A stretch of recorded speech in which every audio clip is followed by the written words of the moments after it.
Ben Underwood is blind. Both eyes were removed when he was 3, leaving him with no vision at all. So how on earth does Ben do this? And this? And even this? I don't think I've ever come across somebody like Ben. He was quite unique. Ben lost his eyes to cancer, but unbelievably, he's taught himself to see with sound. If he chooses to go out there and ride that bicycle, let him ride the bicycle. It's got to be very smart. Somewhere in there, it's a little genius going on. I don't consider myself blind. Ain't nothing wrong with me.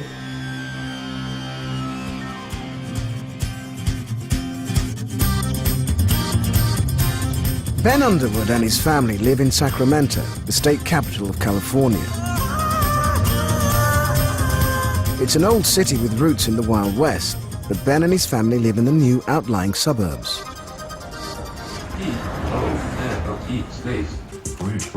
Ben uses many common aids for the blind, like speaking software for the computer, so he can jot down his rap lyrics. He's also written a book and does schoolwork on a high-tech braille writer. But what's unusual, what's truly unique, is what he doesn't use. Ben has no guide dog and never uses a white cane. He's not even using his hands. Instead, he sees with sound. He makes a sharp click which bounces back off nearby objects. Amazingly, Ben's ears pick up the echoes and he can precisely locate where things are. Ben is the only person in the world who sees using nothing but echolocation. Well, I've been able to tell where walls are and where things on the ground are. If I click down, then I can hear them easier. But if I'm walking, I'm just clicking over it, it's not going to get it. And I can tell where desks are in the classroom and stuff like that. I can hear the wall over there, the couch over there. I can hear the wall behind me. I can hear the wall over there and the TV and the computer. Yeah. Ben, I need a towel for drying because I don't have all my kitchen towels in here. All right, Mom, I'm going to go get it. Ben's echolocation is so good that at home his mum, Aquanetta, Uncle Kerry, and brother Isaiah make no allowances for his blindness at all. When I was a little kid, I didn't really know he was blind. I just knew he was my brother. Did he make it? He's determined to do what he's going to do. And he refuses for somebody to label him as blind. You see this kid that has a whole different way of thinking. It's magic and it's real. I don't think I've ever seen anyone quite as remarkable as Ben, nor have I seen anyone quite as remarkable as Ben's mom. And I think that's a lot of the secret to Ben's amazing talents. He knows that there's nothing impossible for him, and it's not. Whatever he wants to do, I tell him he can see. Aquanetta has refused to allow the loss of Ben's eyes to overshadow their lives.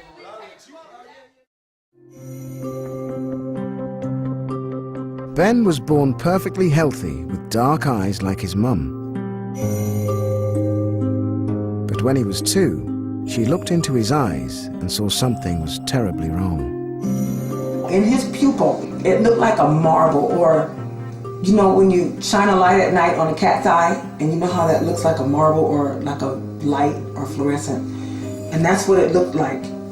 And within 3 days, it turned white. In Ben's eye was a rapidly growing malignant tumor, retinoblastoma. It's a rare infant eye cancer that affects only 6 children per million. If left to its own devices, it would be lethal. It would kill him. The disease would spread locally and he would never be able to survive. If Ben wasn't treated, it would quickly spread along the optic nerve and into his brain. If it's not caught very early, often the treatment is to have to actually remove the eye in order to save the body from having it spread. And Ben, of course, had very aggressive treatment. In an attempt to save his sight, doctors immediately began intense chemo and radiotherapy. But after 10 months, there was still some scattered tumor. Aquanetta had to make a critical, heart-rending decision. I had a choice. I either could remove his eyes or try to keep on with more chemo and radiation to keep the vision.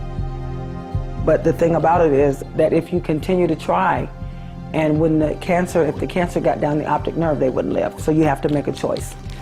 And my choice was, to remove his eyes. From the first dark moments, Aquanetta was determined that little Ben wouldn't think of himself as blind. When he woke up from the surgery, and he said, "Mom, I can't see anymore, I can't see anymore." And I told him, I said, "Baby, yes, you can see." I said, "You can see with your hands." And I put his little hands on my face. I said, "See me?" And I said, "You can see me with your nose." And I put my hand to his nose, and I said, "You smell me?" I said, "You can see me with your ears." I said, "You hear me?" I said, "Baby, you can't use your eyes anymore, but you still have your hands and your nose and your ears." I said, "Baby, you can still see."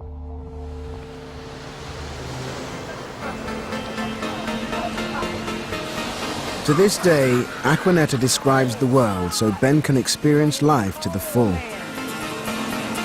Mom, where you stand right now? I'm right over here. Whoa, snaps. Where you stand, do you just see miles and miles of water? Yes, Ben. I mean, as far as my eyes can see, looking out, now I do see some mountains out there and I see clouds, but all I can see is water. Instead of the land, it's just water. And from here, it looks like a deep blue. It just looks like a picture. It's beautiful. Ever since the loss of her son's sight, Aquanetta's known instinctively that she would have to be strong for Ben. One of the things I realized to do is to never let him see me be afraid, never let him see me cry.